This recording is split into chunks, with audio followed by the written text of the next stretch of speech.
Children, you are going to learn about cell reference and its types. As you all know, the cell address that we use in the formula is known as cell reference. Formula में जो cell address use करते हैं उसे ही cell reference कहते हैं. For example, इस cell का address क्या है? A1. A is the column name and 1 is the row number. इस सेल का address B2. B is the column name and 2 is the row number. This is what? Cell reference. B2 is the cell reference or cell address. With references, you can use the data from different parts of the worksheet. Reference को use करके worksheet के different parts से आप data को use कर सकते हैं. There are 3 types of cell references: relative, absolute, and mixed. Let us learn about relative reference. When you create a formula, references to a cell or ranges are usually based on the position relative to the cell. जब आप formula create करते हैं तो cell या range का address अक्सर based होता है जिन सेल या रेंज को आप सेलेक्ट करते हैं. फॉर एग्जाम्पल, टोटल सेल आपको यहाँ फाइंड करना है. इसको फाइंड करने के लिए number of unit sold add करना है. आपको ऐड करने के लिए सेल रेंज सेलेक्ट किया गया, click on auto sum, total आ गया यहाँ पर. इसका एड्रेस क्या है? B10 to B15.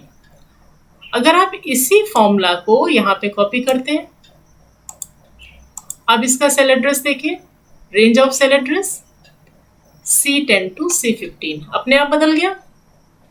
इसे ही रिलेटिव सेल रेफरेंस कहते हैं.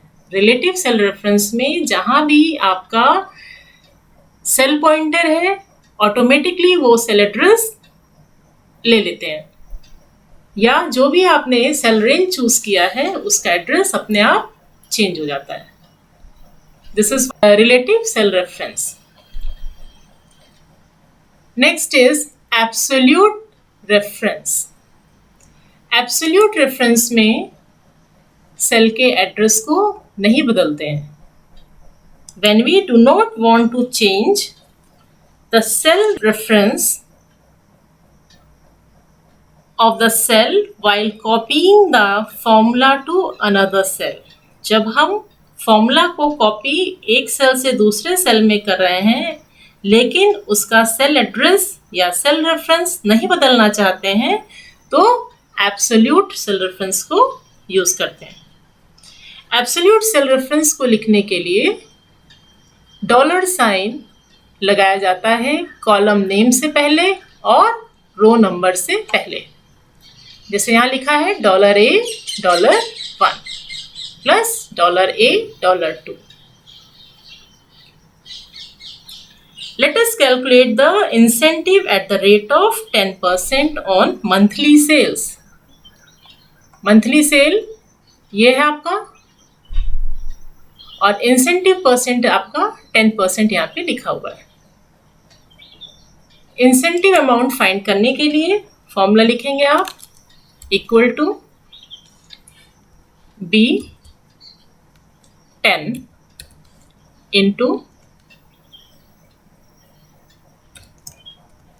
$F $20. इंसेंटिव परसेंटेज का एड्रेस क्या है? Column F and row 20. इसको एब्सोल्यूट रेफरेंस बनाना है इसलिए $F $20 लिखा गया. प्रेस एंटर की, कैलकुलेट हो गया आपका इंसेंटिव अमाउंट. फॉर्मूला बार में आप इसका देखिए address B10 into $F $20.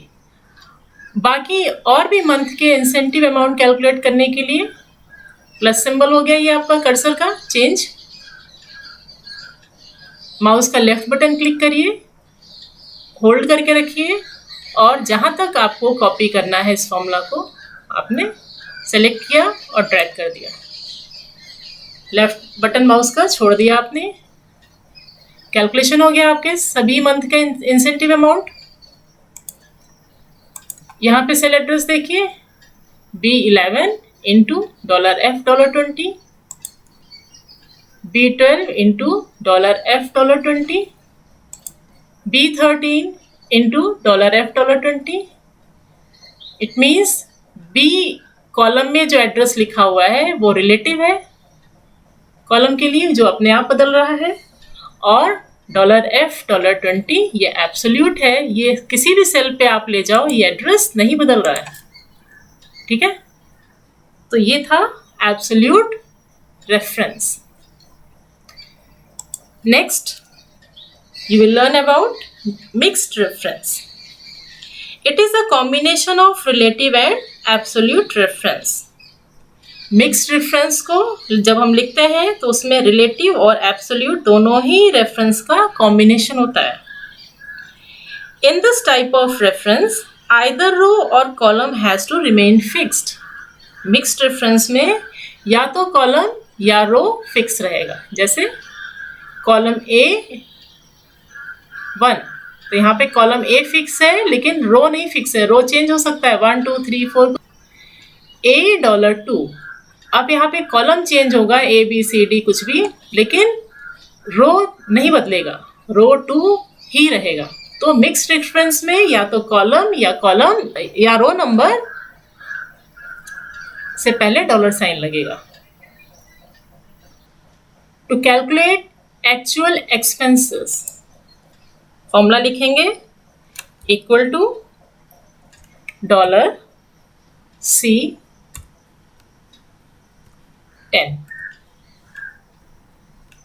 Minus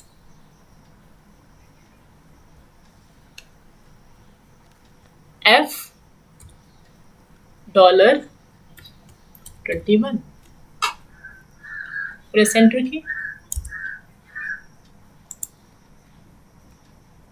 expense में से चैरिटी अमाउंट को माइनस करना है, तब आपका एक्चुअल एक्सपेंस आएगा। चैरिटी अमाउंट का एड्रेस क्या है? F21।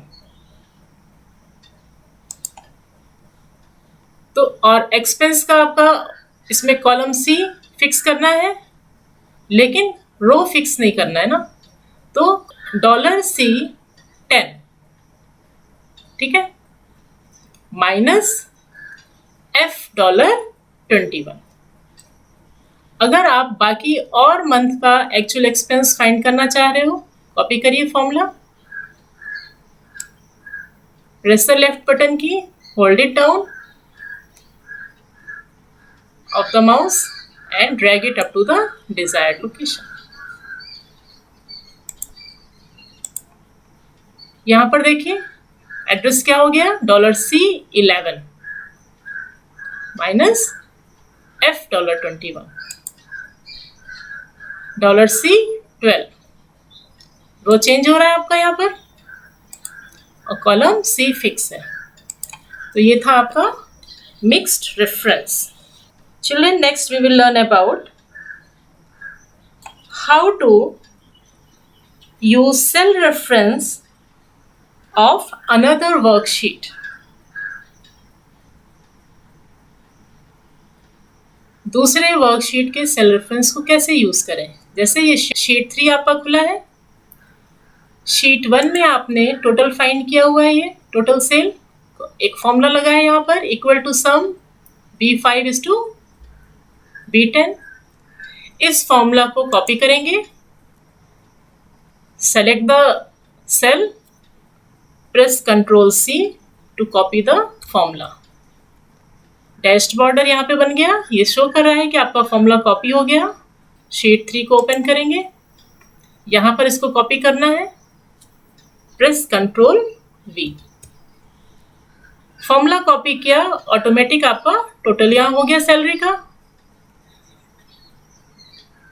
सेल रेफरेंस को दूसरे वर्कशीट में यूज करने के दो मेथड हैं, एक कॉपी पेस्ट है और दूसरा यूजिंग शीट रेफरेंस।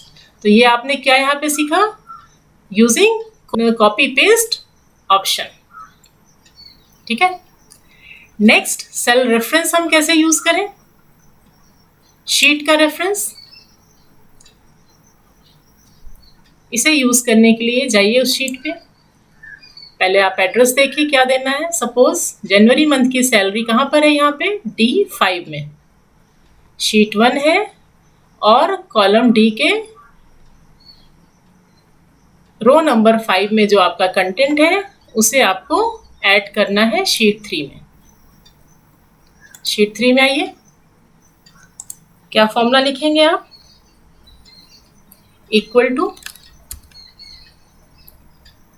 यहां पर आपका कॉलम बी रो 13 जो प्रेजेंट सैलरी है ये आपका, इसे ही इसमें ऐड करना है।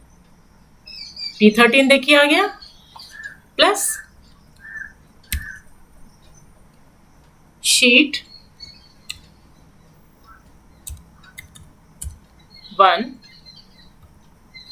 एक्सक्लेमेशन साइन D5, शीट 1 में D5 पे जो वैल्यू है उसको ऐड कर रहे हैं हम, प्रेस एंटर की।